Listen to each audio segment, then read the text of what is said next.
This illegal demolitions have been taken by this authorities. The brief facts of the case are my clients, Mr. Alivin Mohammad Baikam, holds valid court orders that the property belongs to them, and any of the authorities shall not interfere with their position. And the authorities are also further directed to strictly follow the due process of law before they interfere with the position, or even at least if they carry out any demolition drive. But and this order was passed by the Honorable High Court, which were not even challenged by way of any writ appeal. ये orders को challenge भी नहीं किया गया था कहीं पर भी, and without challenging the orders or without following the due process of law and without even issuing notice to any of my client, the authorities have illegally carried out this demolition drive early morning. यहाँ पर high court से strict directions थे कि due process of law is to be followed, और बगैर कोई notice दिए या बगैर इन्फॉर्म करे सेकेंड सैटरडे के दिन अर्ली मॉर्निंग 6 o'clock को 7 o'clock को अथॉरिटीज पूरे मतलब हमारे क्लाइंट्स को इमीडिएटली इन्फॉर्म करे कि बाहर निकल जाओ, and they have carried out the illegal demolition drive.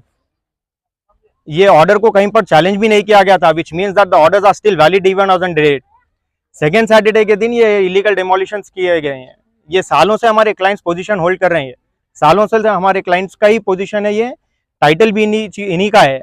इसके बावजूद भी अथॉरिटीज के खिलाफ ऑर्डर रहने के बावजूद भी हाई कोर्ट के ऑर्डर्स को नजरअंदाज करके डेमोलिशंस किए गए. सो ये in utter violation of the orders passed by the honourable High Court, this illegal demolitions have been taken by the authorities.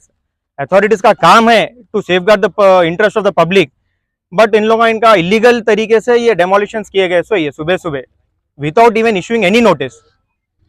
क्या लगता है आपको ये एफटीएल लैंड इतने दिन से जो चला है, आज जो इशू बनने का क्या मतलब होता है? ये बस मेरे एक क्वेश्चन है, अचानक ये दिन आके तोड़ने का मतलब ये बस आसपास के लोगों की मिलीभगत है. ये आसपास के लोगों की मिलीभगत है. जब authorities were part of this case, अगर इन लोगों को लगता है कि ये एफटीएल लैंड है या कुछ और इलीगल मतलब इसके अंदर कार्रवाई की जाती थी, तो अथॉरिटीज का काम ये था कि कोर्ट को इन्फॉर्म करना था bye way of filing counter. आपको कुछ भी ऐसे इन्फॉर्म किया नहीं गया कि ये बिल्कुल भी नहीं, किसी चीज का भी कुछ भी इन्फॉर्म किया ही नहीं था. और ये ऐसा नहीं था कि मतलब हाई कोर्ट में केस डालते कि ऑर्डर्स आ गए थे. None of the authorities appeared in the high court. उन लोग अपीयर भी नहीं हुए और उन लोग काउंटर्स भी नहीं फाइल करे. एफटीएल का इशू रहता था या कोई और चीज का इशू रहता था, they should have brought to the knowledge of the high court. बगैर किसी चीज को इन्फॉर्म करे, that means there was no FTL issue. और जो भी एफटीएल का इशू रहता था, किसी भी चीज का इशू रहता था, अथॉरिटीज का काम यह है कि इन्फॉर्म करना या नोटिस देना. Without issuing notice in utter violation of the honourable high courts order, ये इलीगल कंस्ट्रक्शन करना ये बहुत गलत बात है. ये टोटल कितना आपका कितना यहाँ पर प्लॉट था? 6 एकर्स का था ये पूरा. 6 एकर्स का ये एक ही फैमिली का इशू है. ये इंटरनल फैमिली है, ये पूरी इंटरनल फैमिली इसके उसमें. ये एफटीएल का नहीं है, कुछ भी नहीं है. ये लैंड वेटलैंड अथॉरिटीज के अंदर आती बोलकर नहीं है साहब. अगर अथॉरिटीज के अंदर आती भी थी तो ये चीज जब हाईकोर्ट के पास नहीं, जब ये अगर ये एफटीएल के उसमें आता भी था तो ये हाईकोर्ट के नॉलेज में लाना चाहिए था ना.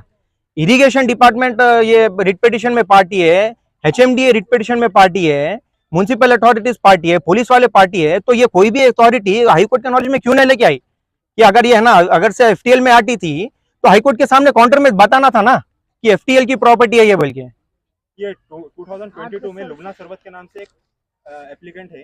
हाँ, ये नेशनल ग्रीन ट्रिब्यूनल की जानिब से हाँ, ऑर्डर आया था कि एंक्रोचमेंट चल रहा बोलकर. हाँ. हाँ, नहीं, वो ये हमारा जो ऑर्डर है 2023 का ऑर्डर है. तो मतलब जो फाइनल ऑर्डर रहता है, जो लेटेस्ट ऑर्डर रहता है, दैट विल बी सब्सिक्वेंट. हर एक के ऊपर लागू रहता ना वो ऑर्डर्स. जिस किसी का भी रहता है, अगर उन लोगों को दिक्कत थी, अगर ये ऑर्डर से इम्प्लीट करना चाहिए था ना, तो एटलीस्ट ये रिट अपील, ये जो रिट पिटीशन का जो ऑर्डर आया था, this should have been challenged by way of filing writ appeal. लेकिन यहाँ पर जो सब रजिस्टर्ड थे. मतलब ये पोजीशन एक ही फैमिली का है ना ये. तो there is no subsequent actions which have been taking place by the families. एक ही फैमिली के पूरे शेयर कर जो एग्जैक्टली.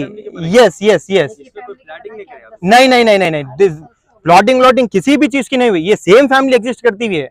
ये सेम फैमिली है जो है ना कई सालों से जो पोजीशन होल्ड कर रही है ना, ये वही फैमिली है जो पोजीशन होल्ड कर रही, वही फैमिली पोजीशन पर है, वही फैमिली के फेवर में ऑर्डर्स आए हुए हैं. हर चीज अथॉरिटीज के नॉलेज में है. किसी भी चीज का अगर किसी को भी कुछ भी परेशानी रहती थी, हाईकोर्ट के नॉलेज में लाना चाहिए था ना. वो authorities were party to the writ petition. Authorities were party to the writ petition. ये रिट पिटीशन फाइल होता है जनवरी में और इसके ऑर्डर्स आते हैं मार्च में. 3 महीने तक ये ऑर्डर्स, 3 महीने तक ये रिट पिटीशन पेंडिंग था. 3 months the High Court has given opportunity to file the counter, but none of the authorities or none of the respondents, कोई भी किसी भी चीज का काउंटर फाइल नहीं करते हैं, किसी भी चीज की धिक्कार नहीं करते हैं हाई कोर्ट में, किसी भी चीज का वो बताते नहीं है। हाई कोर्ट ऑर्डर्स पास कर देता है। ये ऑर्डर्स पास हुए भी कब देखिए 28 मार्च 2023, ऑलमोस्ट ऑल 1.5 साल से ये हाई कोर्ट का ऑर्डर्स है, सबसिस्टिंग है। अगर ये हाई कोर्ट के ऑर्डर्स को लेकर अगर कुछ परेशानी रहती थी तो रिट अपील फाइल करते सकते थे, रिट अपील भी फाइल नहीं किए। That means even as on the date the order is binding upon all the authorities, be it irrigation department, be it the HMDA, be it municipalities, be it the police department। इतने लोगों के खिलाफ ये order binding रहते हुए भी आज सुबह सुबह सेकंड सैटरडे का दिन रहते हुए भी 6:30 बजे आके डेमोलिशन कैरी आउट करते हैं। फिर ये जैसे कि आप अभी बोले 2023 में ऑर्डर पास हुआ था, Yes. आप लोग कुछ स्टे वगैरह कुछ लाए थे? ये हम लोगों के फेवर में चना साहब, ये ऑर्डर हम लोगों के खिलाफ, हम लोगों के फेवर में ऑर्डर रहने के बाद हम लोग क्यों स्टे लेके आएंगे? ये ऑर्डर्स तो अथॉरिटीज के खिलाफ है। अथॉरिटीज रिट अपील फाइल नहीं करते हैं और कुछ नहीं करते हैं। और सेकेंड सैटरडे के दिन 1.5 साल के बाद FTL बोलते हैं या इरिगेशन डिपार्टमेंट बोलते हैं, कुछ भी बोलते हैं, 6:30 बजे आके इमीडिएटली है ना डेमोलिशन करते हैं। ये any of this will follow its own process then.